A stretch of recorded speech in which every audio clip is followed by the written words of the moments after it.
What's up, everyone? This is Justin Kahn. Welcome to my podcast, The Quest, where I dive into the ups and downs of trailblazers around me to help you figure out life and where you want to be. Before we start, bang that subscribe button for unfiltered conversations on tech, wellness, and entertainment dropping every Tuesday. My guest today is Dan Harris, a journalist for ABC News and the author and co-founder of 10% Happier. Since suffering from a panic attack live in front of millions of viewers on Good Morning America, Dan's embarked on a mission to encourage us to ask a very, very important question. What is happiness and how can we work towards it? I've been following Dan's story and work for a while, and I've struggled with a lot of the things he speaks about in his own spiritual journey. So I hope you guys enjoyed this episode. Here's my conversation with Dan Harris. Perfect. All right, Dan, thanks for joining me. This is awesome. It's great to have you. My pleasure. Thank you. I was super stoked that you would be willing to come on our podcast. Like, I've been following you for a while and really love the work that you put out there. You know, the quest is about people's journeys and their stories through life. And ever since I heard yours, must have been a couple of years ago, I just thought it would be perfect for the podcast. So I usually start by asking people about their origin stories, and I just like to start there with you. You know, one thing I read was that you grew up with a very ambitious and highly motivated family.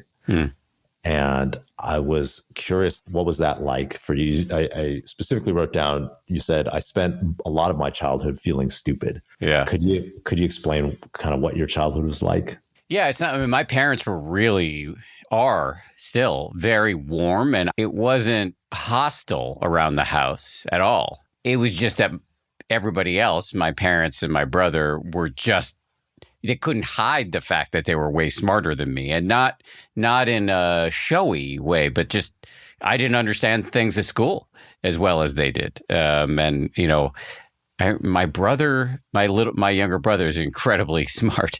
He's actually a fintech venture capitalist. And now, back then he was not, although he did skip third grade, which definitely made an impression on me. Like, wow, he's skipping grades and I'm like doing okay in the grade I'm in. And he ended up, after skipping a grade, he was one grade below me, and in high school ended up in my math class. And we had to pay him, my friends and I paid him to tutor us. So it was, you know, I think having parents who were academic physicians and just incredibly smart. It's not that I now don't feel stupid all the time, although sometimes, but I definitely felt like I was the outlier in the family. How did that affect you as you have a career that grew this career and then had this panic attack that you've talked a lot about? But like, do you think that your childhood and how you grew up, how did it lead you down that path? I mean, I think it's multifactorial. For sure, it probably added to the chip I had on my shoulder of like, I'm going to prove myself. But again, there wasn't like, I'm going to prove myself to my parents because you guys were such assholes or anything like that. It's just like, that wasn't the vibe at all. It was a very supportive environment. But I might have been trying to prove something to myself. I think on top of that, there was one thing that my parents did that really made me kind of thirst for success, which was that they were very frugal. They were both, as I mentioned, you know, academic physicians at Harvard, and in particular in the early part of their career, they didn't make that much money. And we lived in Newton, Massachusetts, which is right outside of Boston, and it's quite a diverse place. There are it ranges from housing projects, and there are quite a few housing projects, all the way up to Sumner Redstone. But I had a lot of friends. I had friends who lived in the projects, but I also had a lot of friends who were rich, and that got in my head. Seeing my parents drove, you know, shitty cars and, didn't put the heat on too high and instead wore, you know, like down vests around the house. And I was just like, this is not for me. Like, this is not how I'm going to roll when I get older. And I remember in particular one key moment when they took my younger brother and I to Europe on a vacation when we were, I think, like 9 and 10. But it wasn't like some fancy vacation. They had speeches scheduled that they were giving. So they were able to fund the whole trip because they were giving these speeches, to other doctors and such. And at one point we were being put up in a fancy hotel in Paris, the Hotel Regina. And it was my first time in a really fancy hotel. And I thought, oh, you guys are suckers. This is how I'm going to live, not in like some medium-sized house with a shit brown Plymouth Valiant in the parking lot. That is not how I'm going to roll. My life is going to be in the Hotel Regina. I love that. I resonate with that so much because my parents also had this, my mom especially had this deep scarcity mindset. And she was an immigrant from Malaysia. Her parents had fled from China. So she just, even though she was making money when we were young, she just always felt like, it felt like things weren't enough. And I think that was like deeply imprinted on me and kind of caused me to have this cascading need to achieve and, make money as an adult. So how did you find your career path and become a journalist? I had some vague narcissistic desire to get into either TV or the movies. I mean, not that I wanted to be an actor in the movies. I thought I wanted to maybe direct movies or something like that. TV, I was interested in the news, but not so much because I was interested in journalism, but I thought it would be cool to be on the news. So, but in my head, I had these two worlds kind of conflated, like it was all kind of part of the entertainment industry, but news is very different and way less glamorous than the movies. When I got to college, I started to kind of dabble in both of these spaces. I did a bunch of TV news internships at various outlets, and then I also went to film school for a semester at NYU. It was very quickly obvious to me that I didn't have any aptitude for fictional storytelling. But I really loved the news and I thought it was very cool.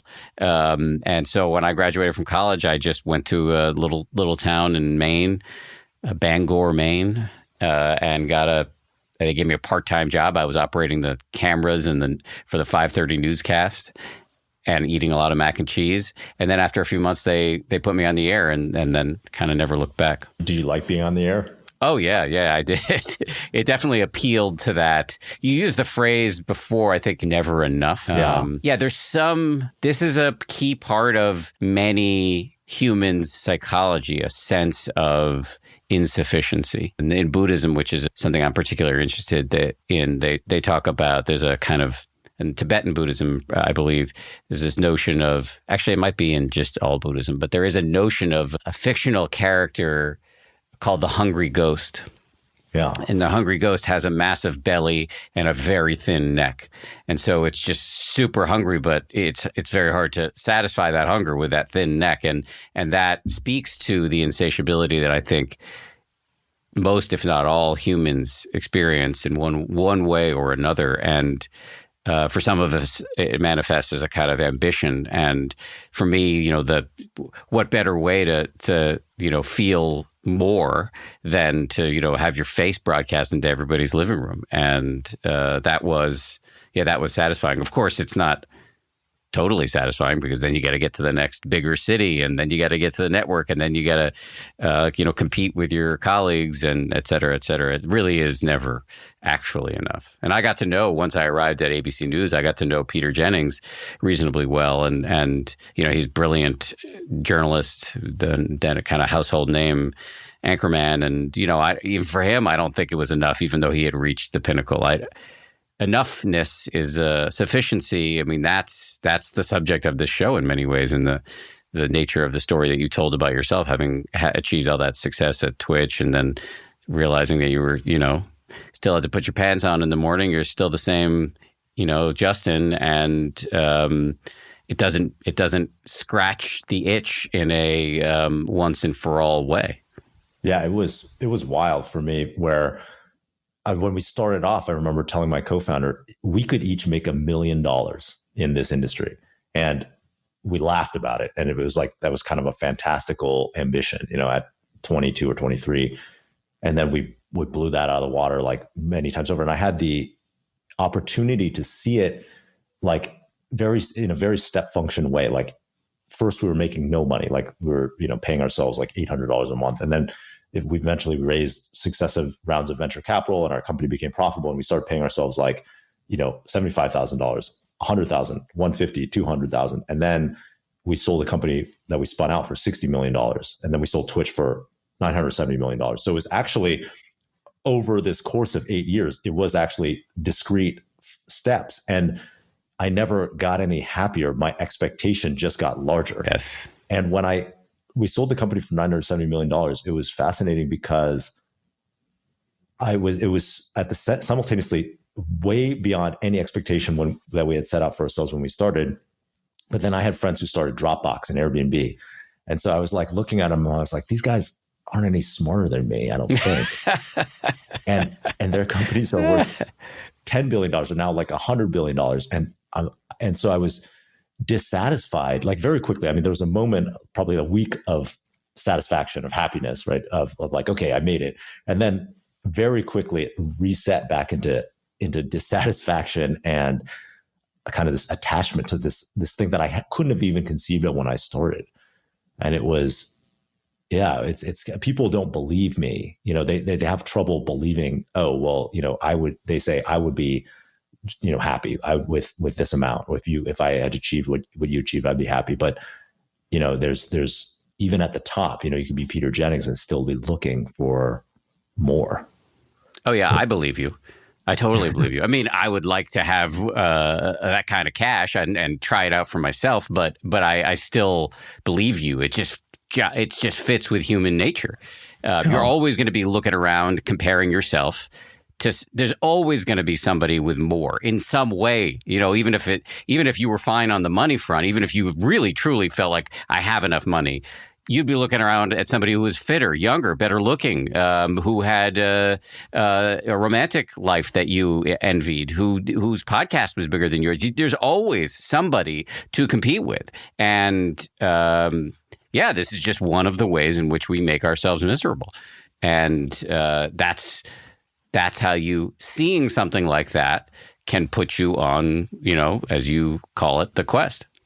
Yeah. And so, okay, for you went through all these different stages and had your career kind of take off over the span of, was it like a decade maybe or more? Well, can you tell me about reaching a breaking point and kind of reassessing your, kind of the path you were on? It wasn't quite as clean. Your story, that struck me as just like the heightened circumstance version of what everybody suffers from all the time. I mean, there's a phrase for this, hedonic adaptation, that we push so hard for whatever, the next latte, the next vacation, whatever, and then we get it, and we think, like in the cartoons, we're gonna like chug a bunch of food or drink and like be satisfied. The cartoon characters eat something and it's like they're satisfied. They get a bunch of hamburgers and Popeye or whatever. But that's not how we work. We quickly sort of incorporate the whatever hedonism we've experienced and bake it into our baseline. And then what's the next thing? And but my story wasn't as clean as yours in that it took me a while because I'm stupid, as we established at the beginning of this conversation. I was at ABC News and very happy. I got to ABC like when I was 28 years old, and I thought I was the shit. Who gets to the network at this age? Now plenty of people do, but at that time I thought I was very important. Which is probably which almost certainly was the story I was telling myself to make up for whatever underlying sense of insufficiency there was. And then I had all of these incredible experiences. I covered after 9/11. I spent a lot of time in war zones for a solid decade, really. I covered presidential campaigns, natural disasters, did investigations all over the world. And I was happy on some level, but also pretty horribly stressed out and very much locked in a sort of competition, not only against myself, but against others around me, which made me pretty unhappy and made me not so pleasant to the people around me.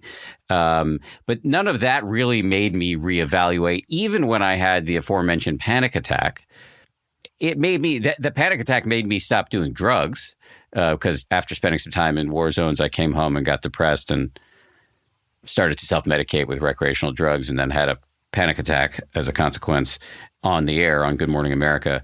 And that made me reevaluate cocaine, but it didn't make me sort of like fundamentally look at the structure of my life so deeply. It really wasn't until many years later when I started covering the self-help world professionally, and read a book by a guy named Eckhart Tolle, who you may have heard of him. He's a mega best-selling self-help author. Yeah, he's a pretty popular guy. I thought he was, full of shit when I first read him, but he had these incredibly incisive descriptions of the human situation. He describes what he calls the ego. He doesn't mean it in the narrow sense of just thinking you're great. He means by ego, he means like the voice in your head, this inner conversation that we're all having all the time with ourselves, that if we broadcast aloud, you would be locked up.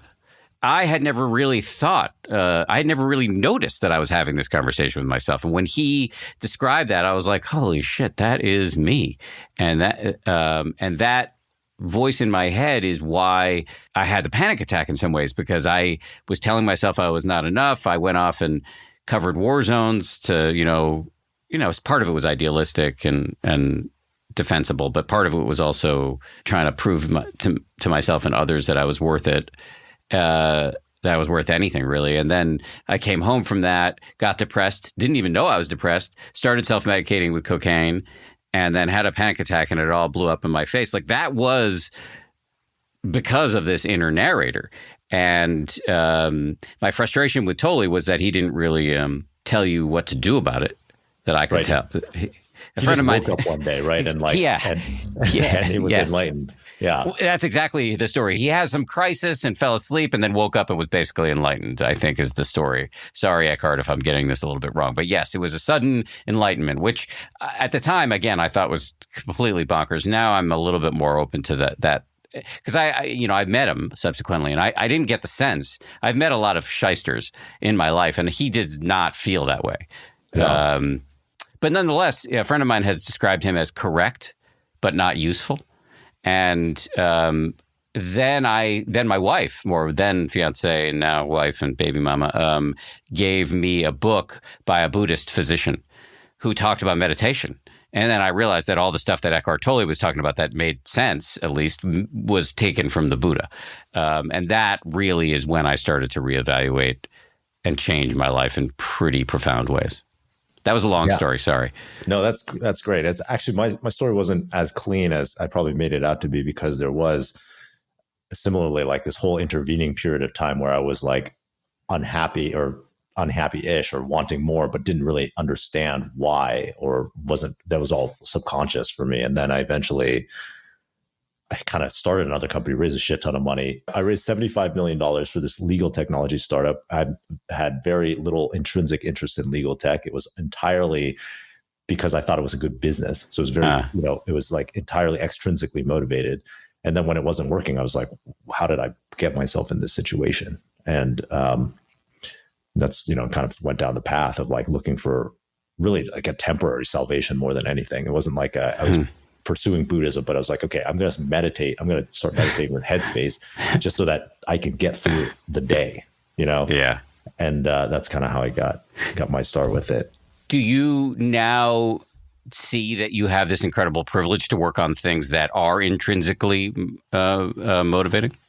Yeah. So that is the privilege, because I mean, it's something that not everybody gets the opportunity to do. And it took a long time for me to even be conscious of like, what is intrinsic versus what is extrinsic. And so I spent a long time that's why I do this podcast, right? Like, it's just, I realized I love to connect with people, and I love to learn about their stories, and I love to create like content that helps, and educate people in some way. And so, I work on this, and I love meeting people. So like, and helping them. So I like to invest, and I've kind of tried to construct a career around doing the things that I feel, give me joy in the moment.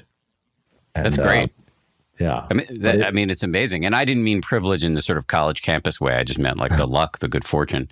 And so tell me about what your kind of meditation career looks like now.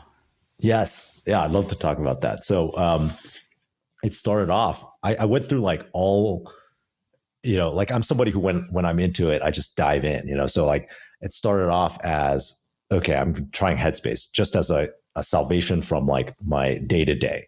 And so I was very inconsistent though, but I got through the first, 20 days, doing it every other day. And then someone told me about TM, and they just raved about it. And so I was like, okay, I'm going to try it. Because this is the same friend actually who had told me about keeping a gratitude journal, which I thought was incredibly hokey at the time. And he was like, you just got to try this gratitude journal. So I tried it for a week, and I realized I felt like much more grateful and better about my present moment circumstances most days when I did the gratitude journal. So that was, he told me about TM. I was like, okay, I'm just going to take it on faith. And I started with, TM, transcendental meditation, and was, I found it to be really helpful in keeping me consistent, because they basically said, it doesn't matter how the meditation goes, and it doesn't even matter if you think thoughts. It doesn't even matter if you fall asleep, which was a big problem for me in the first, for the first year or so. All you have to do is just 2 times 20 minutes a day, sit down and say this mantra in your head over and over and over again. And that's it. I was like, okay, I could do that. And I found that I was able to stay very consistent by kind of tricking myself. Maybe not tricking, but I was using the Seinfeld strategy of like the, cross off the day on the calendar and try to make the longest streak possible. So I had like 10 days or something on my meditation timer. I was using Insight Timer. And then I realized if I stop now, I'll never meditate again, because it's like, I have this like long streak, and I'm just gonna, I'll never feel like I can get back to it. And that actually kept me, meditating every day for 6 months. And then after 6 months, I didn't feel like I was getting much deeper with TM. So I found one of Shinzen Young's students, this guy, Janusz Wellen. Yeah, I know him. Oh, you know Janusz? Yes. That's awesome. So Janusz is my teacher now for the last almost 2 years. And I've been working with Janusz, and I found he's very good at explaining. I've actually had him on the podcast, and he's very good at explaining. Like I'm an engineer background, so he like explains the concepts of consciousness and the mind in terms that are, if they feel like very framework thinking, and that's kind of like, it kind of speaks my language. So worked with him, and then in the path to try to find awakening, I went to a Dan Brown, which I don't know if you've talked to Dan before, but I haven't, but I know I'm familiar with him. One of his students is somebody I work with on other, as a coach for me in another area. But so, yeah, I'm curious to have him on the show. Yeah, Dan, it was very interesting. And I was not able to get to an awakening experience in that week-long retreat. My company was actually shutting down that week. So it's kind of like distracted, I think, from it. But I had friends who really had incredibly powerful experiences and, swore by it. So, it's pretty amazing to witness. But I actually wanted to ask you about what's your, kind of meditation regimen and journey, and where are you at now?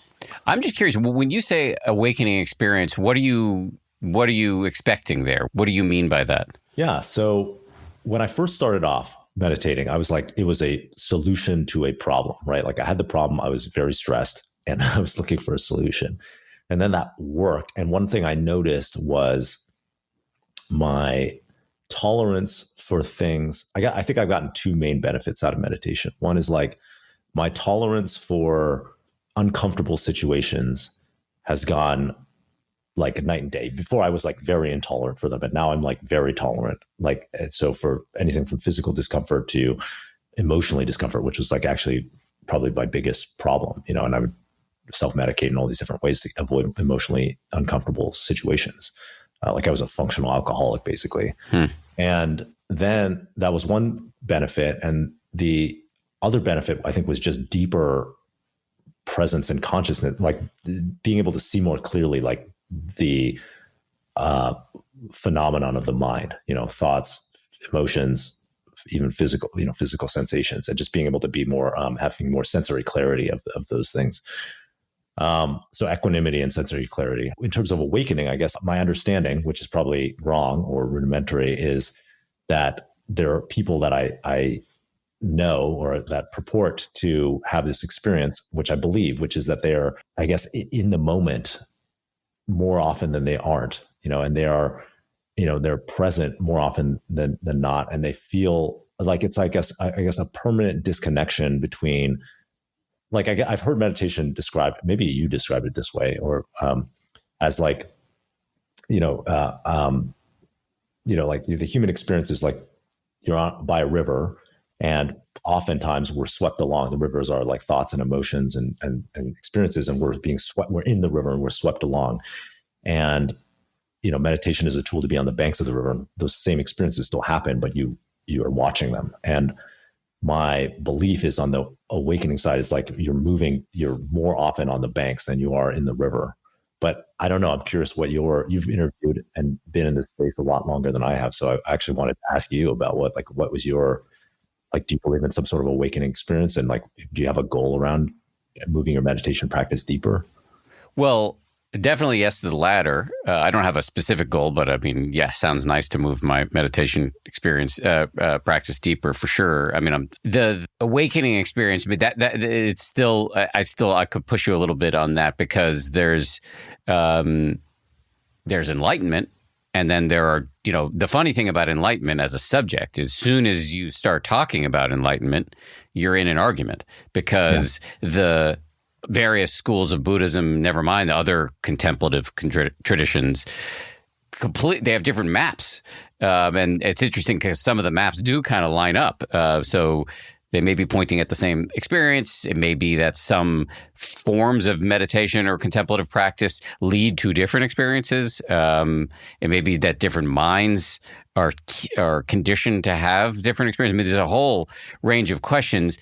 And then there's and then if you step out of, enlightenment experiences, there are just meditative moments that can be big and powerful and dramatic, but they may not mean that your mind is permanently switched. So I've had moments on retreat that were dramatic.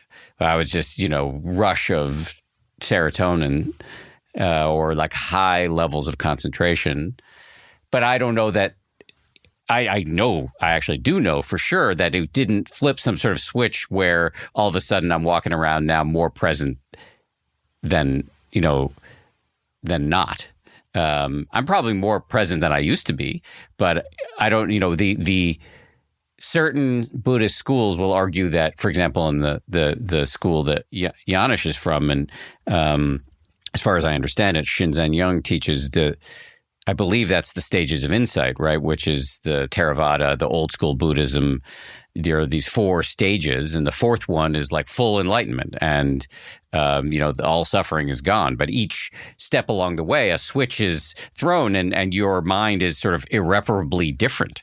Maybe irreparably is not the right phrase, because there wouldn't be any repair, but it needed. But your mind has changed at each step, and so I think there's a difference between expecting on any given retreat, especially as a relative newcomer, to hit some sort of marker on the maps of enlightenment, as opposed to being on retreat and then actually like having a big moment where, holy shit, like I didn't realize this level of happiness was achievable, or I didn't realize I could be this awake to the momentary arising and passing away that is happening below the level of consciousness most of the time. Anyway, does that make sense? Yeah, absolutely. And so it's interesting because I have had the big moments, but I haven't flipped any. I don't think I flipped a permanent switch. I've had moments where on meditation where I was, I deeply felt this spiritual energy, and it was like something I'd never experienced before. And when I started meditating, I think I was, did take my goal-oriented self, egoic self to it, like many people I think do. And I was like, oh, I want to like be a great meditator. I think I've over time have been able to release that and to say, to be, I don't necessarily have an expectation of like getting to some certain path and flipping the bit for me, but I just kind of try to take it one session at a time and one day at a time without expectation. But that was hard. I mean, that was something I had to let go of, for sure. Yeah, and I think that's really common, and I've struggled with this. I think right now I'm closer to where you are than the way I used to be, but I could see a world where my ambition comes rushing back. And I can see it in my own mind in any given meditation session. Oh, you're not doing a good enough job. And the move is just to see that that's come up and to let it go. At least in my experience. But the catch-22 here is that meditation is not like entrepreneurship. It's like this weird video game, and this may work as an analogy for you, where you can't move forward unless you don't care whether you move forward.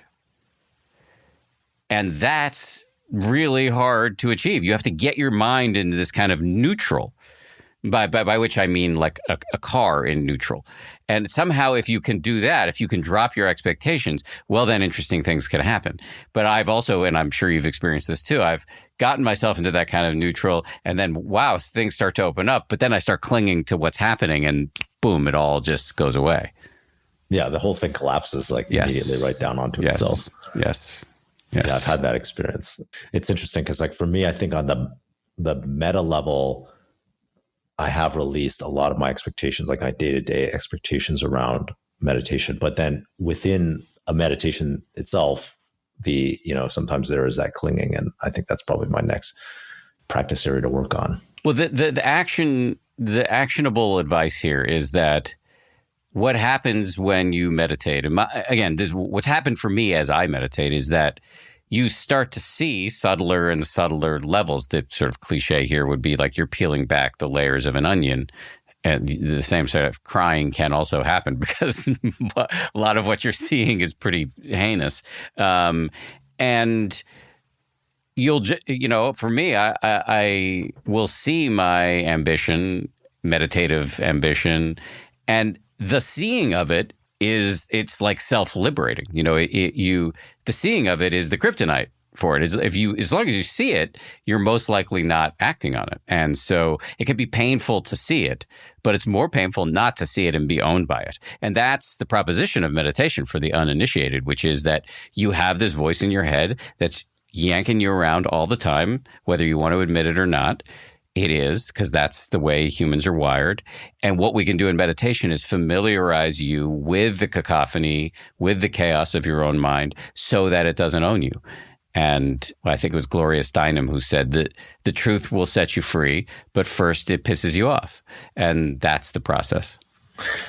Has meditation made you interested in other, I guess, mind-opening practices? So for me, through the experience of finding value in meditation and psychedelics as well, for me, that was a big component. I've completely reevaluated my position. I was like, I don't know anything. Like I thought I knew everything, and now I realize I don't know anything. And it made me much more open to, I was just like, okay, I want to try everything and see for myself. I'm in the Buddhist tradition. I want to just see for myself. And so, did find powerful experiences for myself in particularly like ayahuasca and 5-MeO DMT. But I'm curious, do you have interest in the other the explorations of kind of consciousness, or have you stuck primarily with meditation? Oh yeah, I definitely have interest. I'm particularly interested in psychedelics. I have not done it because I have an enormous amount of fear around it. As somebody with the panic disorder, the idea of putting yourself into a situation where having a bad trip is there's a non-zero chance for that. That's not super appetizing. And I used to have my first panic attacks in my whole life were smoking weed. I would get into this kind of what I now can see was a sort of psychedelic experience on weed as a kid, where I didn't really know how to compute it, but I remember being a freshman in high school and being at a basketball game, watching a basketball game from the bleachers and not being able to really get out because the game was going on and I was in the bleachers and I was stoned, and it hit me that everything that was happening right now. And then the next nanosecond, I realized, no, this is right now. Boom. No, this is right now. And no, this is right now. And it was like my brain was flipping over inside of my cranium, and I couldn't stop it. Just the weight of my existence came bearing down upon me, as my friend Sam Harris likes to say. And I had a panic attack. I kept it together, But that happened to me a few times smoking weed. And so that doesn't, I have some nervousness around doing psychedelics, but I have a pretty strong feeling that I will ultimately get around to it. And there's data there that is compelling. So what are the best life lessons you've learned from interviewing hundreds of people who are on the spiritual path?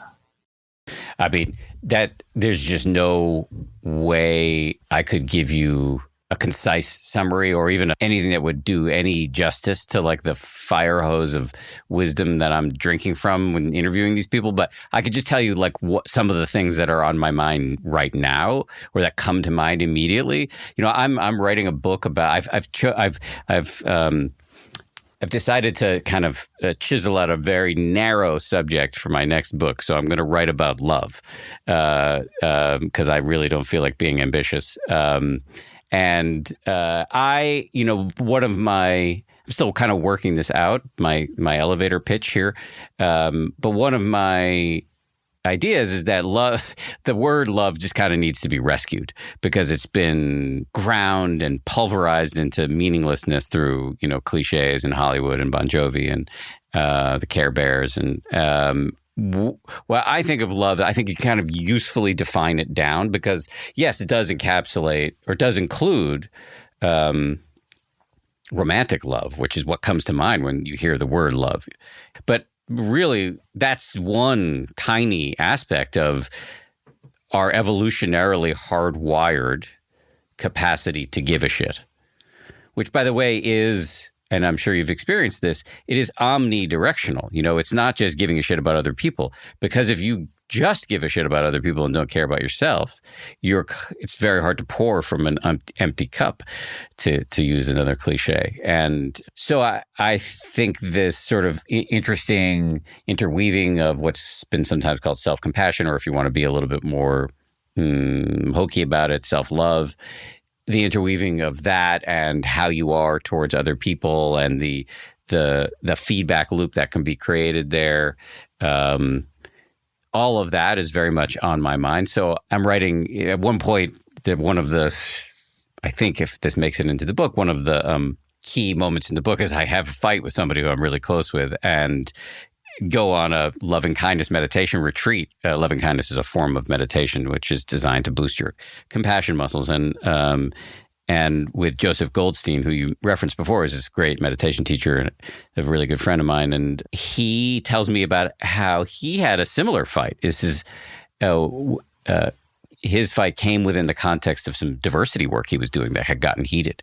And he went on a retreat himself at that time and came up with this this mantra that he was using, which is a little earnest for my taste, but over time it sat very well with me. The motto was love no matter what.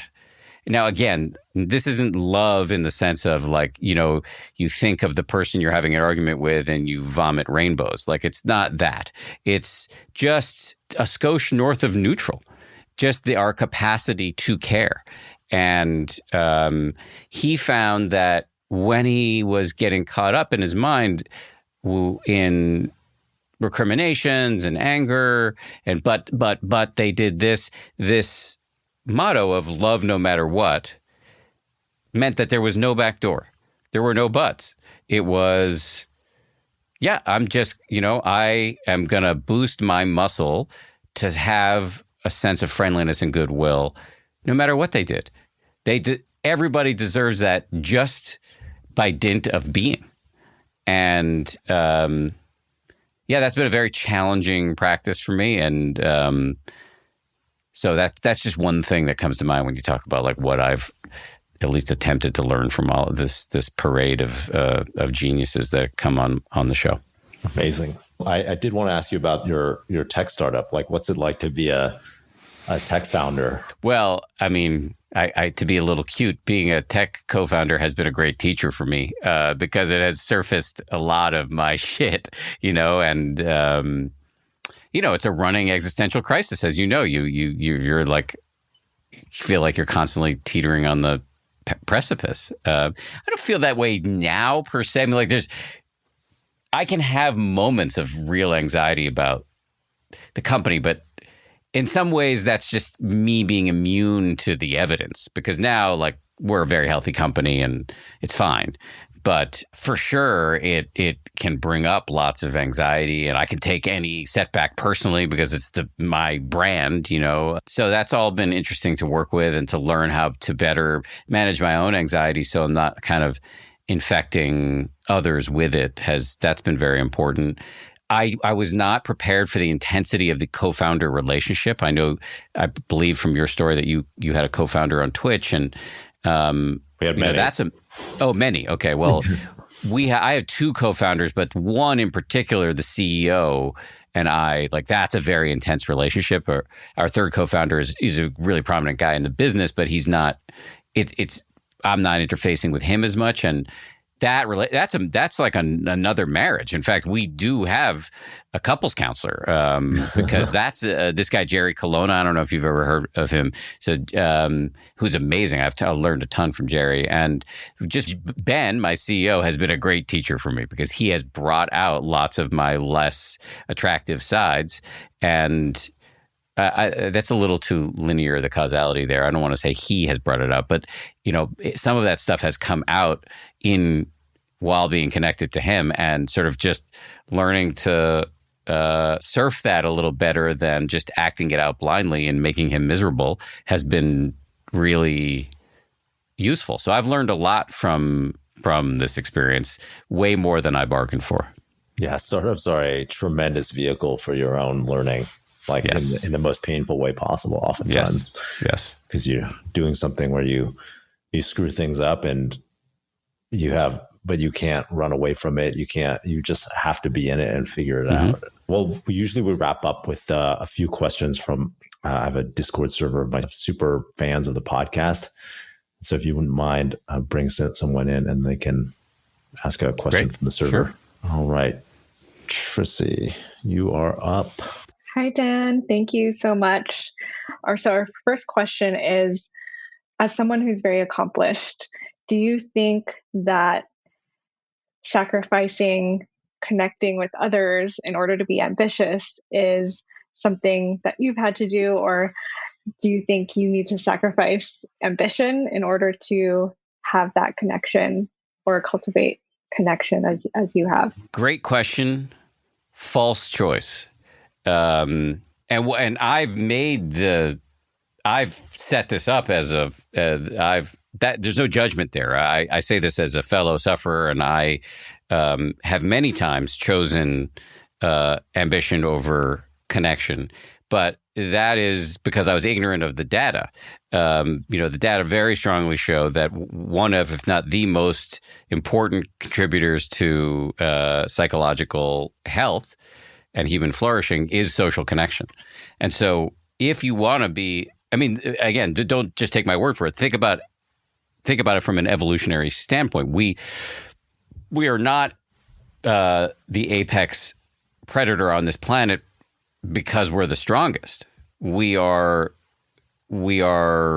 running this planet, for better or worse, because we could work together to take down the mastodon, and it went from there. And so we are social beings. It's in our wiring. And if you are lonely, well, that actually can be a lethal condition and has all sorts of deleterious physiological and psychological and behavioral components and results. And so if you want to be functioning at your best, you need to take care of yourself. And taking care of yourself involves having healthy relationships. There's a great couples counselor by the name of Esther Perel. And she says, and I believe this is backed up by evidence, that the quality of your relationships determine the quality of your life. So don't make the same mistakes I've made, sacrificing your relationships for your success. I think the two are deeply intertwined. Awesome. Thank you so much. And my next question is related to your work as a leader and as a founder. And I'm curious how your practices have helped you in that space. A lot. And it wasn't, in my case, sufficient to stop me from making a bunch of stupid mistakes. So I'd been meditating for a long time, for a significant period of time, and still made a ton of mistakes interpersonally, and that I've had to, do the hard work of seeing and then endeavoring not to repeat. So the practice of meditation is really useful, and I would say there are other things you can do, like therapy or having a good coach, listening to your colleagues, working on skills like effective communications. Communications for me learning communication skills has been really important. There's a school I'm familiar with called nonviolent communications, which is pretty compelling to me. In particular, the folks that I've learned from are kind of adjacent to that. There's a couple, a married couple, Dan Klerman and Mudita Nisker. They have a company called Calm Options, and they're coming out with a book in a few months. And I've been working with them one-on-one for a while. And so those kinds of skills in conjunction with my meditation practices, in conjunction also with having, a executive coach in the form of the aforementioned Jerry Colonna, who does things like 360s and one-on-one coaching. All of that, I think, is really what's helped me. And, it's not like you ever arrive at a state of perfection, even after your nearly $1 billion exit, as Justin can tell you. It's you got to constantly work at this. Totally. Yeah, this will be really helpful to a lot of us. So my last question is, having brought meditation to so many people, what do you see as the biggest resistance from, regular people, and how to observe the cacophony of the mind, as you call it? I really think the biggest problem that I see for people isn't so much, and I know this is there, but it isn't so much the resistance to, doing the work. It's just the sheer diabolical difficulty of habit formation, finding the time and just doing the thing. Habit formation is really hard. And so really thinking about how to lower the bar so that people feel comfortable starting and then feel comfortable falling off the wagon and starting again, that really is a huge challenge. And for me, what I see as useful is, one, as I mentioned before, lowering the bar. And often I talk about, 1 minute counts. If you can just do a minute. I often talk about aiming for daily-ish, instead of trying to do it every day, because then as soon as you miss a day, Justin was talking about having this 6-month streak, because you kind of have to maniacally keep this streak up. But if you can just kind of lower the temperature and say, yeah, I'm going to do this most days, that can make it, for some people, easier. Really, where you start to see the habit getting its talons into you is once you've seen the benefits. For me, when I hear somebody tell me a story like, oh yeah, I was talking to my partner the other day and they said something and I got to say something back that probably would have ruined the next 48 hours of my life. I didn't say it. I felt the anger arise, but I watched it come and go and then was able to respond with some wisdom instead of reacting blindly and stupidly. Well, then once you realize, when you stop meditating, you're more likely to do that. Your inner weather becomes much stormier. Your life sucks harder. That's when the practice really takes on its own momentum. And so, I think a lot about how to get people to that place. Yeah, I think that's super interesting. Cool. Well, Dan, that was it. Thank you so much for being on the podcast, and I really appreciate you coming on. It's a pleasure. It's great to meet you, and let's stay in touch. Yeah, absolutely. All right, that was my conversation with Dan. Here are some key lessons and takeaways. The hedonic treadmill keeps you perpetually dissatisfied. Now, I've talked about this topic on my Quest University episode before, and I really think it's one of the most consistent sources of unhappiness in our lives. We think that accomplishments and external achievements will satisfy us, but there's always something out there that's bigger, just outside our reach, that we're dying to achieve. Now, this is something both Dan and I struggled with throughout our careers. For him, it was his career as a journalist and reporter, and the anxiety and internalized pressure of this resulted in a panic attack on live TV. For me, it was realizing I wasn't any happier even after my success as a founder and selling Twitch. Learning to find internal sources of motivation and meaning That's the thing that's important, that there's nothing out there outside of that will make you happy. Number 2, the truth will set you free, but first, it's going to piss you off. Meditation can be a difficult process, and peace rarely comes easy. So try to approach your meditation without attaching any expectations of outcomes. As you continue with your practice, you'll see subtler levels of yourself peeled away, and you'll become more familiar and comfortable with the chaos of your mind. Taking control of this can be a painful process, but it's also incredibly self-liberating. And lastly, love, no matter what. Expressions of love are omnidirectional. When you genuinely care about other people, it also demonstrates that you have the capacity to love yourself too. Extending compassion both ways, treating yourself like a friend or loved one that you care about, is super important, and it creates a feedback loop that affects the people around you. All right, if you love this podcast, or if you like this podcast episode, make sure to drop us a rating on Apple and comment what you've learned. Shout out to my Quest Fellow this week, Trici. You can apply to be a fellow, join our Discord server, or check out all Quest-related content at listen.justin.quest. Thanks for tuning in. Take care of each other, and I'll see you next episode.